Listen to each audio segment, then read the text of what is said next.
Hey guys, welcome back. So today we want to talk about the new Saber 10 from Palmetto State Armory. This is one of the rifles in that line of rifles, and this one is configured to look more or less like an M110 clone, the SAS rifle that the U.S. military adopted during the global war on terror.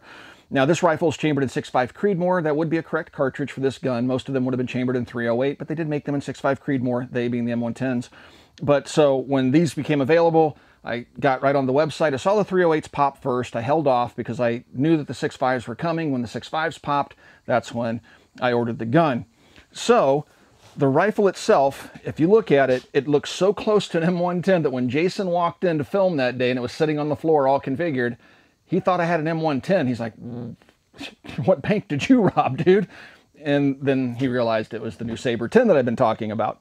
And so, yes, this is a rifle that comes to market right around $1,400. Just a basic Knights Armament SR25 will cost you right around $7 grand. The deployment package of this rifle, looking at the Knights website, has a retail value of $30,000. So yeah, if you're looking for an M110 to shoot and have some fun with, this might be an option for you. We'll talk about the accuracy because really that's what this gun is all about, and that's what this video today is going to be about. It's kind of a first shots video. We have been shooting this gun for several days now. We've shot it a lot. We've put probably well over 300 rounds through it of match ammunition just to get the barrel settled in, to see what types of groups it's going to shoot, and that's what we want to report back to you today on. And we'll do a quick breakdown of the gun and talk about it and look at it up close. But I really want to talk about the accuracy because that's what everybody's thinking about. That's what I was thinking about when they came on the market. I wanted to figure out if it was going to be a viable alternative to an SR25. I think you're going to be interested with the results. So stick around. Let's get started with today's video, taking a look at the new Saber 10. American Hartford Gold is dedicated to helping individuals and families invest in precious metals. This includes gold, silver, platinum, in both bars and coins. They provide both physical delivery to one's doorstep or inside of a retirement account like an IRA, 401k, or TSP. American Hartford Gold helps clients achieve greater security for their future by adding a safe haven asset to their portfolio. Investors receive only the highest quality gold and silver coins offered at competitive prices with 100% customer satisfaction guaranteed. American Hartford Gold has an excellent Trustpilot rating from over 1,000 customers. They're A+ rated with the Better Business Bureau. They have a price match guarantee, a buyback commitment, and free maintenance and storage for up to 3 years. American Hartford Gold has a special offer for Military Arms Channel viewers of up to $5,000 in free silver on qualified orders. So please call 866-406-1988 today or text military to 65532. Again, that is 866-406-1988 or text military to 65532. So please swing by and check out American Hartford Gold. I will put a link in the video description below. So let's take a look at some of the features of the gun. We'll kind of start off back here and work our way forward. Back here we have a generic stock. This is an A1 profile stock. It does not have the adjustable length of pull like the rifle that it clones, the M110.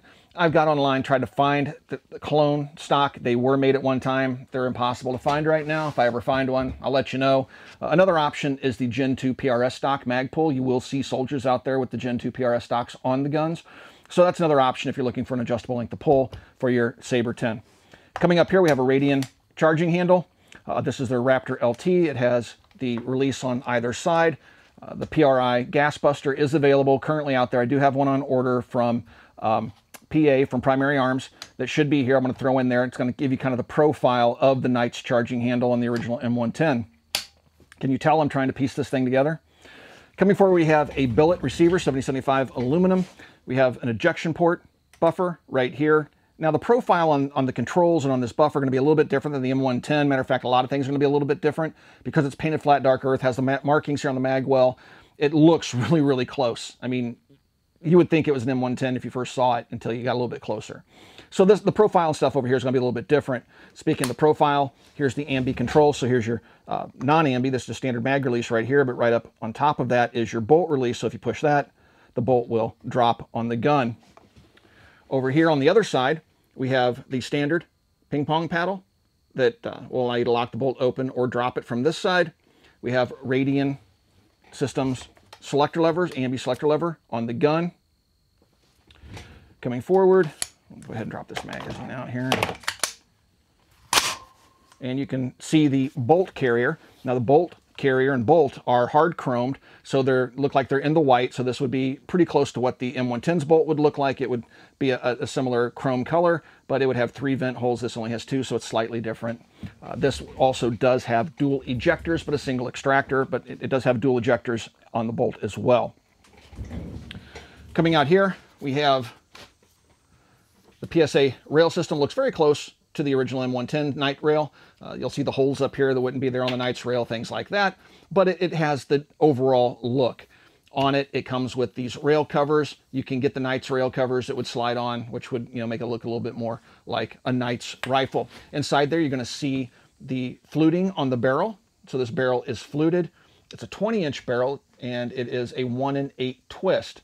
Out on the end of the barrel, we have a pinned gas block, and it's a .750 gas block, and then port, and then we have the adjustable gas regulator here. And so it has clicks, detents, and you can feel it as you turn it, make adjustments to the gas regulator. It also comes with this Magpul bipod, and it'll come with a soft case and 3 magazines. And these are the magazines that it will come with.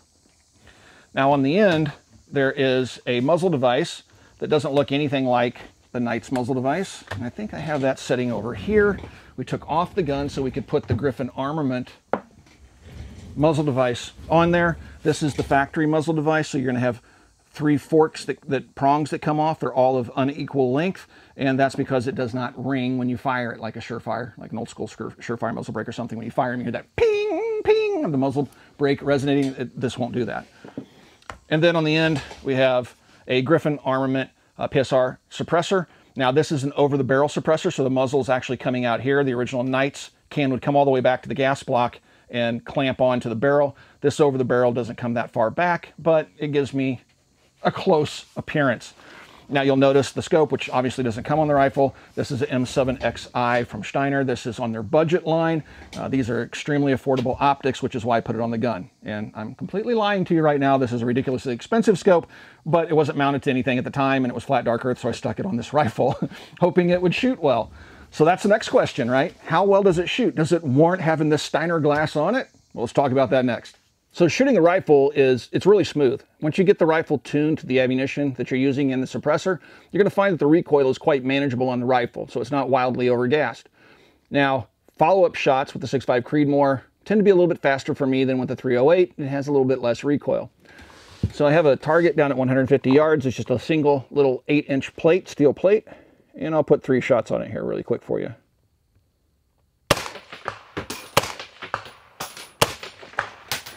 So getting on the target, staying on the target while firing is very quick and easy to do with just a little bit of practice. I really like the 6.5 Creedmoor for that reason. 308 still manageable, not going to have a huge difference in the recoil, but there is enough to notice. So let's just jump right into the accuracy of the rifle. How does it shoot? Well, first of all, the trigger on the gun is a really nice trigger. It has a great 2-stage trigger in it, and it lends itself well to match shooting. It's a very light trigger pull, under 3 pounds. I'll put an actual pull weight up for you guys.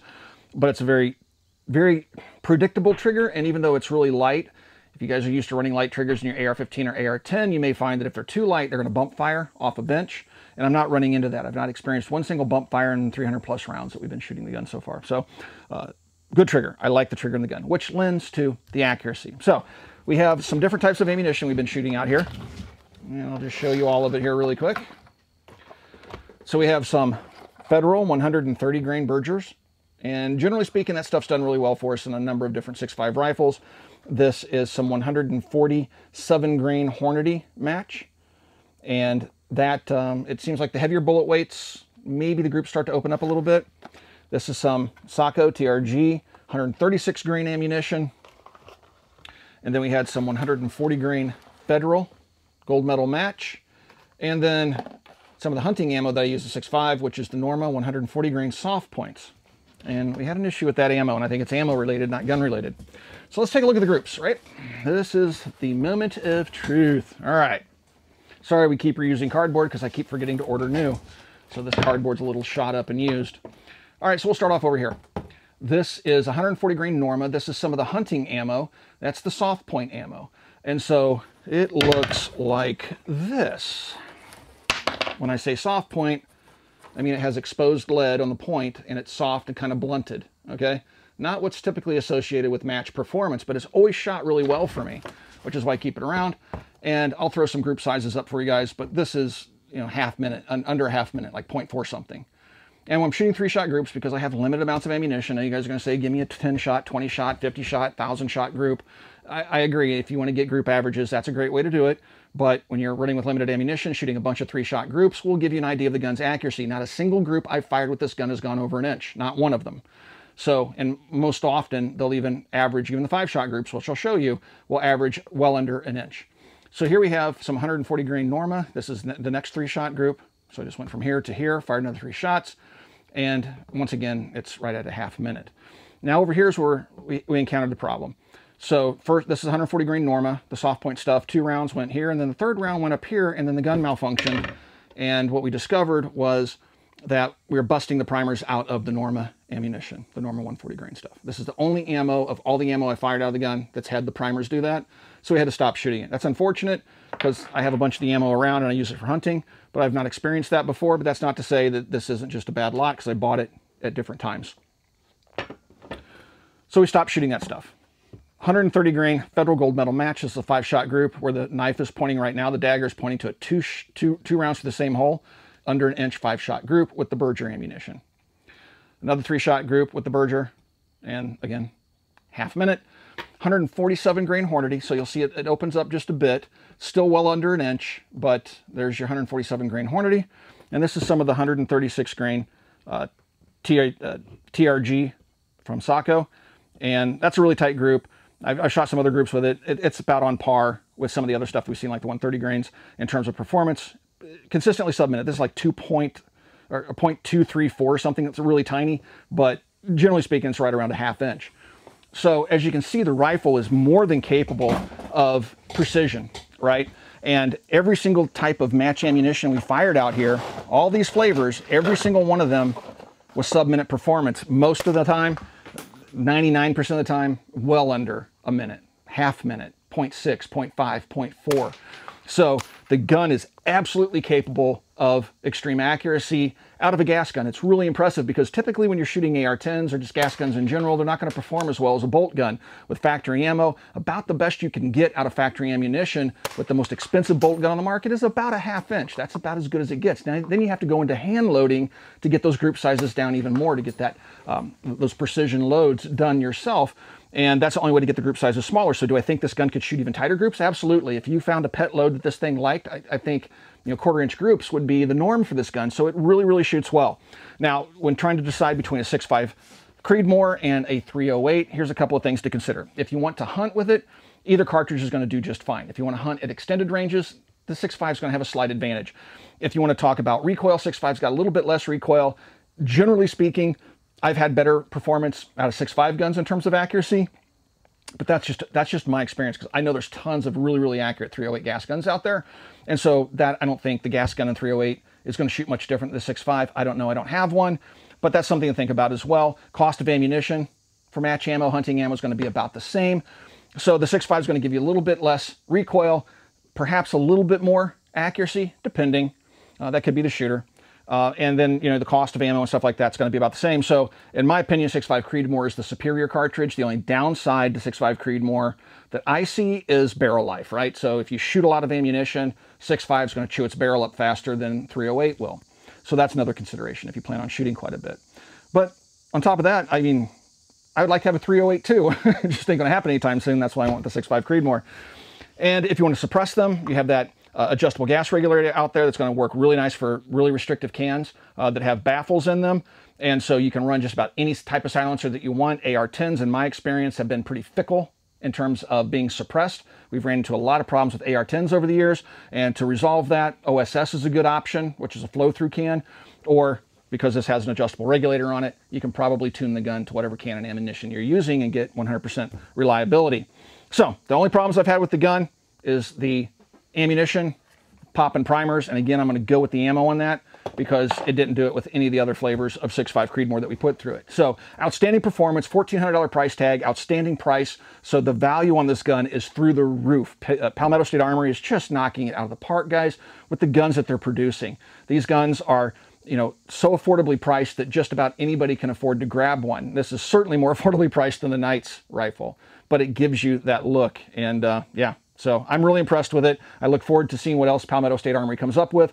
We may do another video with this gun or include it in other videos. It definitely will be included in other videos. But as I shoot it more and I get some more accessories on it and I try to build it more closely to an M110, I may do another video on it down the road and just show you the progress on that. And also I'll report on the accuracy, because maybe in a couple hundred more rounds, it might settle down even more.